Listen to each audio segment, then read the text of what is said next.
Tucker Carlson is leaving the Republican Party, and while it really matters because it exposes a huge problem for Trump, you really shouldn't believe him. The Iran peace deal situation keeps getting worse as nobody is agreeing on what agreements are actually being made. We've got devastating new updates on Nancy Guthrie. We're talking about all of that and even more on today's brand new Philip DeFranco show. You daily dive into the news, so buckle up, hit that like button, and let's just jump into it, starting with this. So Tucker Carlson is done with the Republican Party. I'm out. And if I'm out, then I think a lot of other people are out. Or at least Tucker says that he's done with the Republican Party, right? But he might be right about other people. Carlson by no means is the only prominent Republican or supporter of the party to say that he's out. One of the things that you're seeing is that among everyday voters, Democrats are absolutely surging past Republicans in participation in the primaries, even in Republican districts. But starting with Carlson, he, along with fellow commentators like Candace Owens, Alex Jones, Nick Fuentes, Marjorie Taylor Greene, soon-to-be former Congressman Thomas Massie, they're among a group of influential right-wingers who believe that the U.S. attacked Iran essentially at the behest of Israeli Prime Minister Bibi Netanyahu. And while they're not all totally on the same page, they have all been accused of anti-Semitism for pushing this narrative, as well as,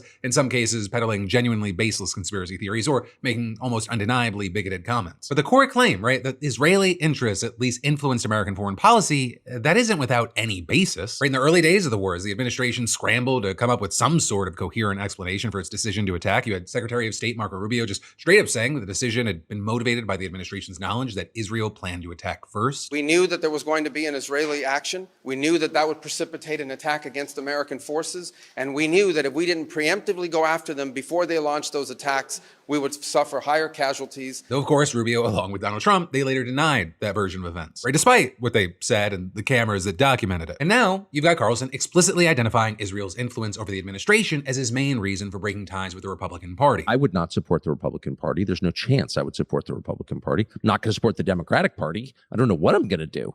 But at this point, you know, how could I or any American voter support a political party that's not loyal to the United States, that puts the interests of a foreign country above those of its own citizens? Like, I voted Republican my entire life.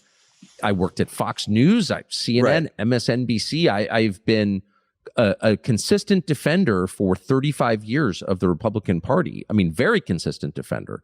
But there's no defending this because it's immoral. And it's exactly the opposite of what a political party in a democracy is charged with doing, which is representing its own voters, its own citizens, its own nation. And they're not doing that. So no, I'm out. And if I'm out, then I think a lot of other people are out. But then Marjorie Taylor Greene taking a break from what she calls a pull-up to respond on Twitter to say, Tucker is not the only one who's done supporting the Republican Party. Writing, there is a lot of us that are absolutely fed up and will not support a party that betrays its voters and country. But then adding, that does not mean we are turning into Democrats either. But we are done with the America Last Republican Party. But then Thomas Massie separately taking aim at the party, writing in a post, the irony of Republicans controlling all branches of government while bankrupting the country, starting a war, sending money to fraudulent programs, violating the Constitution, giving corporations immunity, but arguing that the biggest problem we have is stolen elections. So understand, not everyone's taking the same side. Are you with Nick Fuentes, for example, saying that he's not convinced that Tucker's really done with the Republican Party, suggesting that Tucker would support J.D. Vance at his expected 2028 presidential bid? Then you also have the likes of Laura Loomer accusing Tucker of having, quote, an irrational hatred of Donald Trump and his foreign policy, indicting Tucker as a complete saboteur, backstabber, and jihadi sympathizer. And then finally back in Congress, you had Republican Senator Ted Cruz launching a similar thing, writing, this has been obvious for some time. Tucker Carlson hates Trump, Republicans, Israel, Christian Zionists, you. Indicting Tucker loves Qatar, the Ayatollah, anti-Semite crackpot, shirtless Putin, Sharia law. And while Cruz's statement there, it's not shocking, right? He and Tucker Carlson, they do not like each other. It still stands out because Cruz is among several Senate Republicans who have openly criticized aspects of Trump's deal with Iran. And while no one in that group's announcing the departure from the party, there is reportedly tension, or with many worried that the decisions that Trump is making, they're setting up the Republican Party for failure in the midterms. And some are reportedly so fed up with him that they're trying to mitigate those potential losses, not by making better decisions, but instead by obsessing over the passage of the Save America Act, which is a bill that we've talked about that critics say would effectively disenfranchise millions of eligible voters. And with that, Trump's been invited to a lunch with Republican senators on Wednesday, and he reportedly plans to hound them on the Save America Act. But it's being said that several of those senators, they plan to tell him to just forget about it already. Though I will say, it's not really based on opposition to the bill as much as the fact that the bill just doesn't have the votes to pass. Or with Bill Cassidy, for example, who lost his primary to a Trump-backed candidate saying, I'm a co-sponsor, but it doesn't have the votes and it's time to talk about something else. So realistically, when was the last time Trump heard no and was like, oh, that means no? That means stop. And so he's been calling the senators to kill the filibuster to get the bill passed, writing in one post, anybody who doesn't want to terminate the filibuster is a fool, a very stupid one at that. The Democrats will end it within minutes of taking office, and saying the Republican Party will never win another election. But it is clear that even Trump, he appears to realize how bad things look for the Republicans right now. Though also I'll say, we now have data that suggests that it could be even worse than what we thought. Because you've got a new analysis from the Washington Post finding that Americans have been voting for Democrats at far higher numbers in both primaries and special elections this cycle compared to previous midterm years. And they also found that voters have been casting more ballots this year than they did in 2022 in a whopping 90% of Democratic House primaries that have already taken place. With one of the biggest things being that's not just happening in solidly blue districts. That's also what's going down in solidly Republican districts where they're heavily favored to lose. And so with all this, it might actually be a very good sign for the Democrats that so many Trump-endorsed candidates have been winning their primaries and nationwide races. Right now, it's pointing to really just the far-right faction of his base mobilizing to vote while more moderate Republicans maybe stay home. Though there, I'll warn that November, it's light years away. It'll be here faster than you expect, but still, just as far as what can happen, right? How much time there is for things and sentiment to change, that's miles. But still, you've got experts saying the signs here, they're hard to deny. Or with one voter turnout researcher and political science professor telling the Post, something would really fundamentally have to change in a way that would favor the Republicans to change the dynamics that we're seeing right now. But ultimately with this, I do need to warn, you should remain very skeptical. And I mean that both in general, as well as Tucker Carlson saying that he is done with the Republican Party. Because the way that it really seems is that Tucker, actually very much like Fuentes, they want to see the Republicans get decimated in the midterms. It's really one of the only ways that many see the party actually being able to change and get out from just Trump. They'll understand whether it be these two or really a number of these characters, they're also doing this because they want to be closer to power with whoever is next. Because if you don't think Tucker will run as like a real Republican or support a real or a different or an outsider, blah, blah, blah, whether it be J.D. Vance, however they try to move his image, or someone else, you're crazy. But it will be very interesting over the coming months and even, the next few years to see how effective it is. How much of the, right-wing pushback against Trump is kind of just an online thing versus, real-world voting impacts. Because I really don't believe that is something that's been showcased in the primaries. Because those general elections, they bring in way more people, and it brings in people that usually don't fuck with politics, at least at like a midterm, really care about local elections and primaries level. But then also I'll say, there is another question out there that's not just, Republicans or Democrats, right? If we're seeing the swing from right to left or somewhere in the middle, we're also seeing a swing from moderate Dems to progressive Dems. And one of the ways it's playing out today is with Democratic primaries in 3 states. You've got Utah, Maryland, and New York, where you have different wings of the party struggling for control over the future. And understandably, a lot of eyes are on New York, right? The races there are being treated as a test of Mayor Zoran Mamdani's political clout. He endorsed 3 candidates, he spoke at a rally for them over the weekend, and he even ran an ad for them during the Knicks playoff games. You've got Claire Valdez in the 7th district, Daria Liza Avila Chevalier in the 13th, and Brad Lander in the 10th. And that 10th district, it really stands out because it has become extraordinarily heated. You might remember Lander from the mayoral race last year. He's a progressive. He and Mamdani cross-endorsed each other. Well, now you got him running for Congress, going up against 2-term incumbent Dan Goldman, who's estimated to be one of the wealthiest members of the House. And their district, which covers part of Brooklyn and Lower Manhattan, is one of the most progressive and most Jewish districts in the country. So it's really not that surprising that one of the biggest issues, if not the biggest issue in that race, is Israel. And you've got Lander and Goldman kind of reflecting the tense divide within New York's Jewish community as a whole. Right? Both are Democrats, both are Jewish, both call themselves liberal Zionists, and that is where the similarities end. Right? Goldman's endorsed by the pro-Israel governor Kathy Hochul. Lander's endorsed by the anti-Israel Mayor Zoran Mamdani. Lander has called the war in Gaza a genocide. Goldman hasn't. Lander's called the treatment of Palestinians apartheid. Goldman balks at even calling the situation in the West Bank an occupation. Lander opposes U.S. aid to Israel. Goldman supports it, though he has voted to reject additional aid since 2024. Lander spent May 31st canvassing with Jews for racial and economic justice. Goldman spent it marching in the Israel Day parade alongside other Democrats and far-right Israeli officials. Also, Lander, he's sworn off any ties to AIPAC, though Goldman has accepted their endorsement, though he hasn't taken direct funding from them. But direct is the key word there because he does accept money from individuals funneled to him from AIPAC's website. Also, he has accepted direct funding from the group in past campaigns, and he actually even met his wife at an AIPAC event, which then, speaking of his wife, she doubles as his campaign treasurer, and she fell into the spotlight after progressive groups dug up right-wing tweets that she liked following October 7th. Or like this post from End Wokeness with a photo of people holding a Jews for Palestine sign, captioned chickens for KFC. Or like the account God Bless Donald Trump, praising the author of the case for Trump, arguing that the U.S. should revoke visas and ban travel from Palestinians. Or this one from Matt Walsh accusing Black Lives Matter of supporting Hamas and calling BLM a terrorist organization. And with that, you had some kind of comparing that social media scandal to what happened with Mamdani. Because his wife liked posts in the wake of October 7th that many considered anti-Semitic or pro-Hamas. And actually, just like Mamdani's response, Goldman distanced himself from his wife's social media activities, saying that they don't always share the same views and she doesn't represent it. But still, the Israel issue has stuck to him. With Lander taking the lead in what little polling there's been, and the two of them sparring over it in a debate recently. I believe that Israel's destruction of Gaza is a genocide. I think think what is important is for us to focus less on this terminology, legal terms that have very, very specific definitions, and focus on our path forward. Somewhere between 45 and 50,000 Palestinians in Gaza were killed, a majority women and children, during the Biden administration. I was urging President Biden to put more restrictions on Israel. When we say never again, it's got to mean never again to anyone, not just never again to us. I talked to the voters in the district. They're not talking about Israel.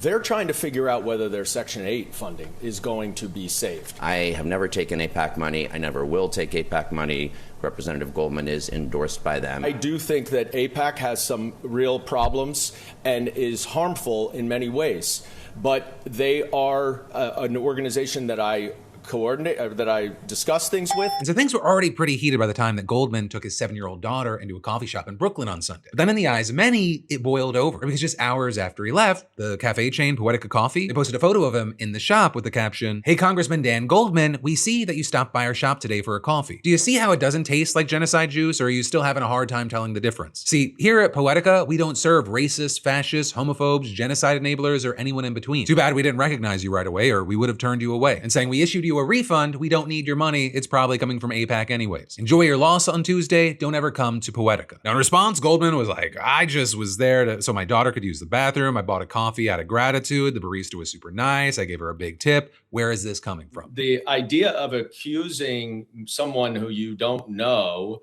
of, supporting a genocide, I mean, it's crazy. It's crazy. Now, I may disagree as to whether or not there's a genocide, but come on, we're better than this. Simply because I support the existence of Israel as a Jewish state, as the only Jewish state, does not by any means mean that I support everything that government does. And in fact, I do not. With his campaign also telling the New York Times that, ironically, his volunteers have launched canvases from Poetica's shops, and his staff members have worked from there too. He then also had right-wing outlets like the New York Post and the Washington Free Beacon picking up the story, pointing out that Poetica's website claims to promote radical hospitality, where the door is open to everyone. And from there, it wasn't too long until Trump's people got involved, or with his Assistant Attorney General, Harmeet Dillon, who heads the Civil Rights Division, announcing on Twitter, federal law prohibits public accommodations such as coffee shops from discriminating against patrons based on their race, religion, or national origin, saying these actions are not only reprehensible, they're potentially illegal, and adding the Civil Rights Division has opened an investigation and will bring an enforcement action if warranted. Though with that, funny enough, you had Goldman saying that was a bit excessive. I would rather they spend their time and resources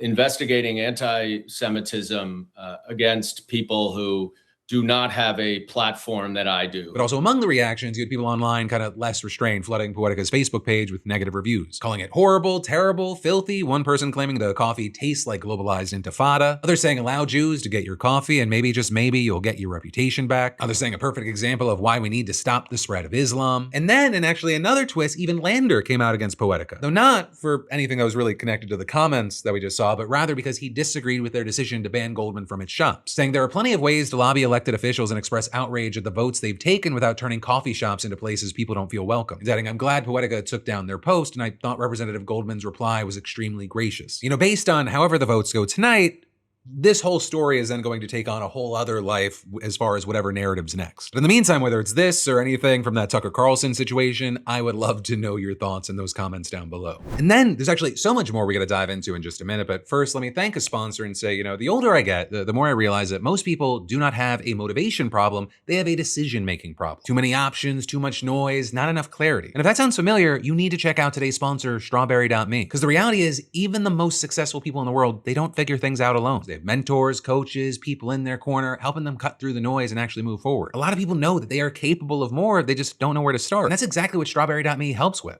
Genuinely, I was skeptical about career coaching at first, but having someone objective focus specifically on your situation, it can be a huge shift. It starts with clarity, figuring out what you actually want instead of what you think you're supposed to want. Then you identify the blind spots and the obstacles that are hard to see when you're the one standing inside of the frame, unable to see the whole picture. And then finally, you build a real plan that's attainable. And whether it's a promotion, a new job, just more direction, or a full career pivot, having a dedicated coach changes things. So hey, scan that QR code on the screen or go to strawberry.me/DeFranco to get 50% off your first session. That's strawberry.me/DeFranco. You'll love it. But then diving right back into the news, we've got a wild one. Because you've got a pro-life MAGA congresswoman doing an interview saying that pregnancy complications nearly killed her, and then asked the reporter not to air it. With this whole controversy surrounding Florida Representative Kat Cammack, right, who also co-chairs the Congressional Pro-Life Caucus and has supported legislation restricting abortion. And while she does support exceptions for cases of rape, incest, and if the mother's life is in danger, a lot of the laws, they don't do enough to actually protect women in those scenarios. And this week, while she was on the Tara Palmieri show, she discussed having a life-threatening ectopic pregnancy herself back in 2024 when she was 5 weeks along with no heartbeat found. And notably, it happened shortly after Florida's 6-week abortion ban took effect. And she says that she was given 2 options: either a surgery where she would risk losing her uterus, or take a shot of a cancer drug which would stop the embryo from growing. But when she was then taken to the emergency room for the shot, she said that the doctors hesitated. And I'm like, oh boy.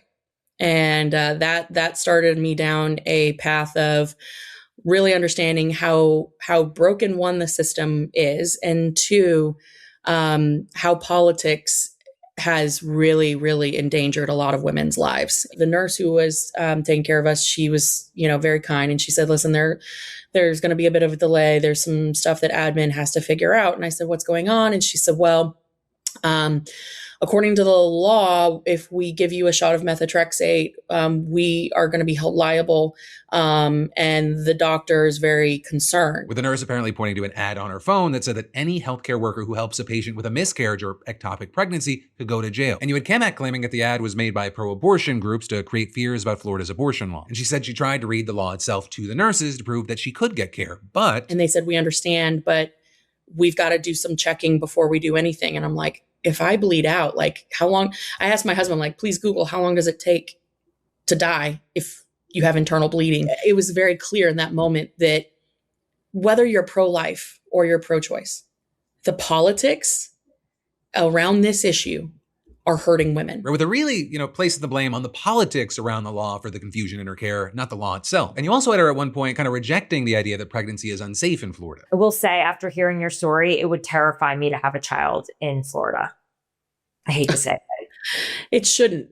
It shouldn't. But the thing is, many have noted that parts of Florida's law are vague, right? Regulators in the state say that ectopic pregnancies are exempt from restrictions and don't count as abortions, but the law also didn't define what an ectopic pregnancy is. So doctors don't have clear guidance on where they can intervene. And when the penalty for something where you're unsure is an end to your career and felony charges, they're not trying to be political when they navigate these gray areas. These are professionals that are trying to protect themselves. But also with this, what you had was Cammack's situation only making her more steadfast in her pro-birth beliefs. Protecting life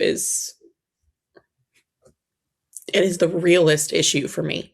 And I think that situation and the birth of my daughter definitely has made me more of an advocate for life. Now, with all this, while I understand that it is blowing up now, it should be noted that this is not actually the first time she's told this story. Or she actually told it to the Wall Street Journal a year ago, and again, not blaming the Florida law, but instead left-wing rhetoric about it. You ever saying that after telling this story, she and her family faced threats. And so after speaking with Tara Palmieri, Cammack asked her not to air that part of the conversation, or with it being around 20 minutes out of an hour-long interview, and Cammack didn't ask to cut it until after it happened. And so put Palmieri into this kind of journalistic pickle. She said she feared renewed backlash and concerns for her family's safety. She has discussed this experience, though, publicly before, and the interview was conducted on the record without any conditions on the topics we could discuss. I thought really carefully about her request. As a journalist, I often deal with sensitive subjects, and I take it very seriously to protect vulnerable sources when appropriate. But Congressman Cammack is a public official discussing a matter that relates directly to one of the most consequential policy debates in the country. So she ultimately decided that their conversation was in the public interest and opted to air it in full despite Cammack's request. And so now what you're saying is that this story has kind of 2 sets of backlash. One around Cammack and her pro-birth beliefs, and one around the journalistic ethics of airing this conversation. And when it comes to Cammack, some wrote she almost died and still can't see that her politics are deadly, as well as her party has terrorized women across this country, she is complicit, and how many other forced birther electeds have similar stories? Or with many saying she's essentially one of these people that says every abortion is immoral, but my own. So there, you had Cammack saying that the procedure she had is not considered an abortion. You then also had people out there defending Palmieri's choice to air the story, saying she was on the record and it's not Tara's fault. Cammack has to hide her real story from Republican colleagues who keep supporting laws that endanger women. You had a representative from Pennsylvania calling it a powerful interview. But then you also have people out there that are slamming her, accusing Palmieri of exploiting a woman's most difficult and heartbreaking moments, saying conservative lawmakers should not even go on these kinds of shows and that journalists can't be trusted. Though again, Palmieri defended defended her choice to air it, writing it wasn't new information. She had spoken publicly about it. There were news stories, but hearing her tell the story herself moved me. And adding what struck me most was that we came away from the same story with very different conclusions. Kamak believes the problem was misinformation. In her view, activists and advocacy groups had created fear where none should have existed. And adding, I saw a law that created the conditions for that fear to flourish. Because if the law was so clear, why was there confusion at all? And then with all this, one of the things that's interesting to me is I don't know if this story really would have gone anywhere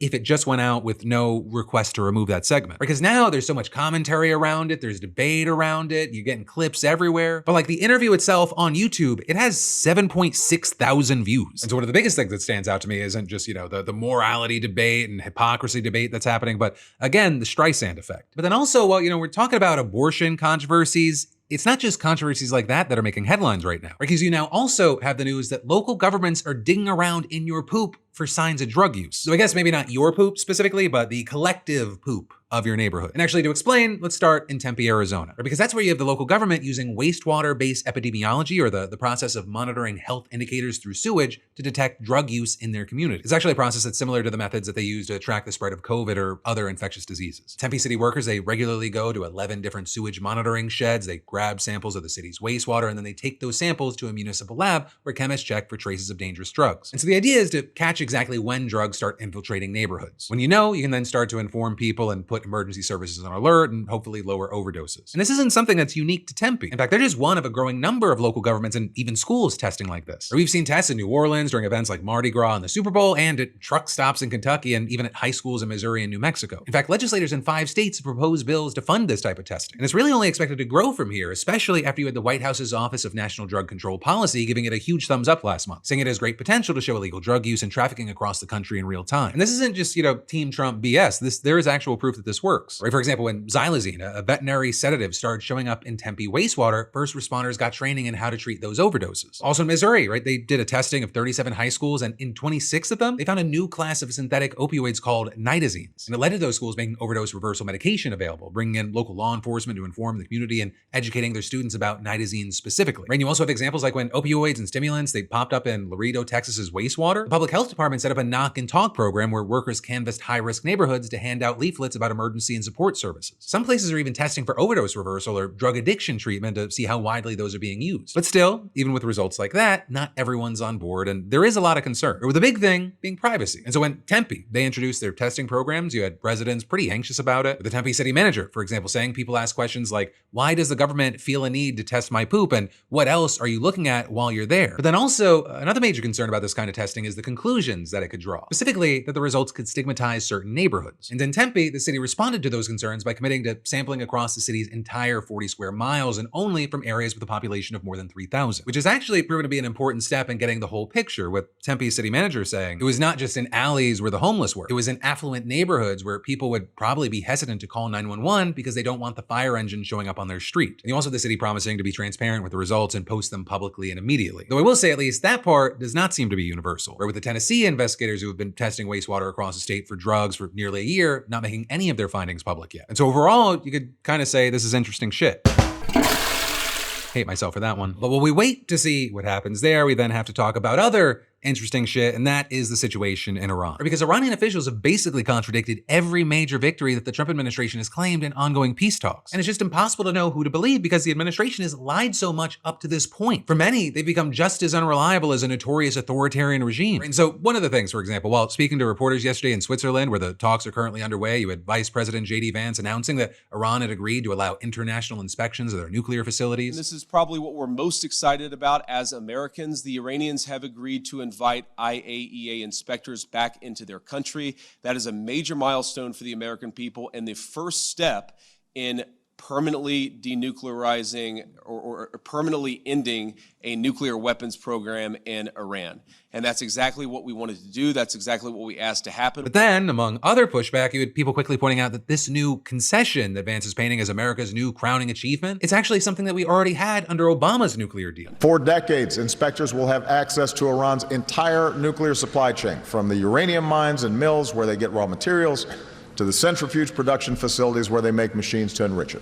And under the terms of the deal, inspectors will have the permanent ability to inspect any suspicious sites in Iran. Right, Iran was literally already subject to regular inspections and had actively agreed to stronger monitoring. But Trump, he famously threw that away and has repeatedly condemned it as being too weak. And while for a while, Iran did still allow inspections of some of its sites after Trump tore up the deal, since Trump and Israel started bombing Iran last June, they've banned inspectors from visiting the facilities that have been targeted in the ongoing attacks. And so basically, this would be Trump reinstating a key element of the Obama deal that he tore up, and then trying to gaslight you into being excited about this massive achievement that he allegedly succeeded in securing. And I say allegedly because one of the other things is that top Iranian officials have already refuted that announcement, saying they never agreed to the nuclear inspections. In fact, one official even told the state-run media outlet that Iran didn't negotiate on its nuclear program at all during the talks with Vance. But then with that this morning, even Trump taking a swing, writing on Truth Social, despite their protestations and false statements to the contrary, coupled with the drumbeat of the fake news, which is doing everything possible to make the US victory as small and insignificant as possible, Iran has fully and completely agreed to highest level nuclear inspections long into the future, infinity, and adding, if they did not agree to this, there would be no further negotiations. Though notably here, we did see the director of the UN's International Atomic Energy Agency saying in an interview that his agency will be inspecting Iran's enrichment facilities. But it's also unclear where he got that information because Iranian officials, they've denied having any meetings with the agency director. But then that's also not the only place that Iranian administration officials have contradicted each other. Or just yesterday, Trump's Treasury Secretary announced on Twitter that the administration was temporarily lifting oil sanctions against Iran for the next 60 days, saying that the decision was the result of ongoing productive talks. And I just really need you to know how absolutely enormous that move is. It's why you have some outlets describing it as the most sweeping rollback of American oil sanctions against Iran since the 1979 Islamic Revolution. This is a massive reversal of decades-long policy that's aimed at undermining Iran's economy. And this decision, it will bring huge economic benefits to Iran. You've got experts saying that the temporary lifting of sanctions, it could unlock around 67 million barrels of Iranian crude, netting the regime as much as $8 or $9 billion. And that's by no means the only area that the Iranian regime stands to profit. You also had Iranian officials claiming that they had made progress in their push to get the US to unfreeze $24 billion in frozen assets. Or with Iran's central bank governor telling an Iranian news agency that the necessary memorandums were signed during the first day of talks. And that was also echoed by Iran's top negotiator who said that Iran had reached an agreement to release $12 billion in frozen funds. So you didn't have US officials officially confirming the release, and Vance has said that if the assets are unfrozen, Iran would have to spend them on US agricultural goods such as soy and wheat. But today, Iran's ambassador to the UN told reporters that they had not agreed to those terms and that Iran alone would get to decide how to use its unfrozen funds, saying Iran is the only country to decide what to do with its assets, which are going to be defrozen. And so I reject any claim about that if there would be any role for any other country to have an influence on the decisions or on those processes. But you also had Trump himself appearing to contradict that, writing the money and or sanctions that the US Treasury is releasing goes into escrow, controlled by the USA, and will be used for the purchase of food and medical supplies exclusively from the United States, including corn, wheat, and soybeans from our great American farmers. And then also beyond that, there's been contradictory accounts of what is going on with the Strait of Hormuz. And that's including from within the Trump administration itself. Right in the same post, Trump said that because Iran agreed to nuclear inspections and other major concessions, he has agreed to allow the Hormuz Strait to remain open with no further naval blockade. Though he also added that all ships are remaining in place should it be necessary to reinstitute the blockade, which he said was highly unlikely. But then, minutes later, he claimed that 19 million barrels of oil flowed out of the Hormuz Strait yesterday, an all-time record. And so, there are a few things we have to unpack. First of all, Trump had already agreed to end his blockade on the Strait before negotiations officially kicked off, which was a crucial part of even starting the talks. So this effort to kind of paint this as a reward that he's giving Iran for making concessions to him, that appears to be total bullshit, especially because you have Iran denying that it even agreed to nuclear inspections. There's also, I say, zero evidence right now for Trump's claim that 19 million barrels of oil flowed out of the Strait yesterday. And it's also difficult to see how that would even be possible if ships are, quote, remaining in place, as he stated in the earlier post. In fact, we've seen reports that just 109 vessels passed through the Strait between Saturday and Monday. That's a fraction of the more than 130 that transited the waterway every day before the war. And while yeah, that is a significant number after months of blockades, it seems physically impossible that it could have broken any kind of record. Beyond that, while Trump's kind of painted the reopening of the Strait as a major win that he secured, Iranian officials, they've used it to reassert their own sovereignty, or with Iran's chief negotiator seemingly contradicting Trump entirely, telling state media overnight that the waterway will never return to its pre-war conditions and will be administered by the Islamic Republic of Iran in accordance with international law. And today, you had both Oman and Iran emphasizing their claims to sovereignty over the Strait in a joint statement where they also raised the possibility of charging fees for passage. Now, a big thing with that is that charging tolls for passage, that would violate international law. But then also, despite that, you've also seen Trump threatening to do the same if a peace deal with Iran isn't reached within the 60-day deadline. And then you also had Secretary of State Marco Rubio seemingly contradicting both Iranian officials and Trump himself, with him telling reporters no country is allowed to charge tolls or fees on an international waterway. And so with so many things being contradicted, so many conflicting claims, you've got so many people just going, what the hell is going on? How are we gonna lock down a serious deal with unserious people? Arguing that like everything with this pointless war of choice, they can't seem to get their story straight and their goals, it's just a moving target. And that's also something you've seen commentators like Jon Stewart hitting on his show last night. I guess the theory is, why trade smaller concessions with Iran for peace when we could instead lose a war with them and make bigger concessions? Well, I hope you learned your lesson, Iran. There's plenty more concessions where that came from. You mouth off again, and you're getting Greenland. All right, but that's fine. Let's just make the best of it. But also understand, it's not just people on the left who've slammed the administration. You also have people like Ben Shapiro digging it. Also, by the way, we have now released openly billions of dollars in oil money to go to the Iranians in frozen funds. So things are going great. This is not an accomplishment. It is not. Iran's saying, sure, come on in. We'll allow you to look at the things we allow you to look at, and then we won't allow you to look at the things we don't allow you to look at. And also, we'll rebuild our ballistic missiles, which are not part of the negotiations, and we'll rebuild our terror support, which is not part of the negotiations, and yeah, we'll keep tolling the Strait of Hormuz. Like, what are we even doing here? What are we even doing here? The idea that some sort of win has been achieved here is unbelievably silly. Not only has it not been achieved in these negotiations, the vice president looked extraordinarily weak. With Shapiro also repeatedly taking aim at Vance, in particular accusing him of being a weak amateur and failing to uphold Trump's America First policy in the negotiations. Meanwhile, however, Vice President J.D. Vance spent the weekend looking weak in front of the Qataris, the Pakistanis, and most of all, the Iranians. In fact, I've never seen a weaker look from a Republican politician. That is not peace through strength, it is war through weakness. Get the amateurs back on the bench, get the professionals back in the game. Well, of course, I'd love to know your thoughts on all of this. The Shapiro stuff, it stands out to me. One, because Shapiro is just such a fucking coward. But he goes after Vance because he's fucking terrified of Trump. Because Ben, too, you know what is weak? Trump's so-called art of the deal, which at this point should be the art of the kneel. He makes countless threats and deadlines, and then nothing. Moves that red line in the sand again. He trains people to not take him serious. But yeah.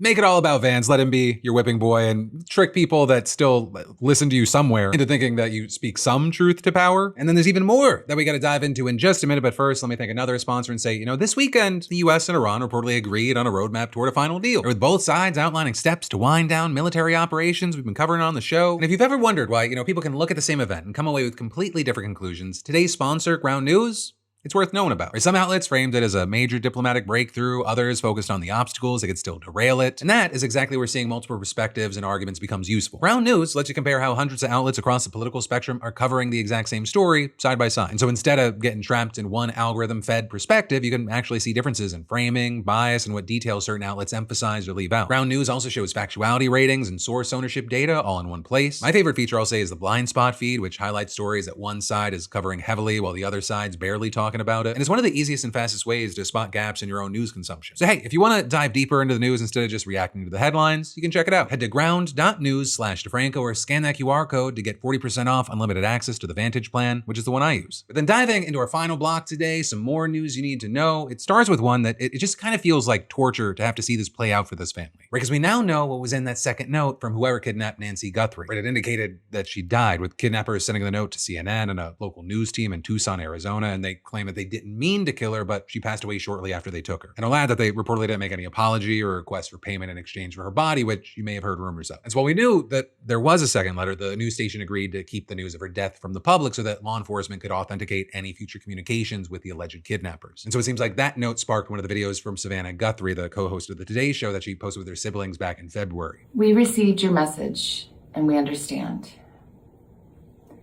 We beg you now to return our mother to us so that we can celebrate with her. This is the only way we will have peace.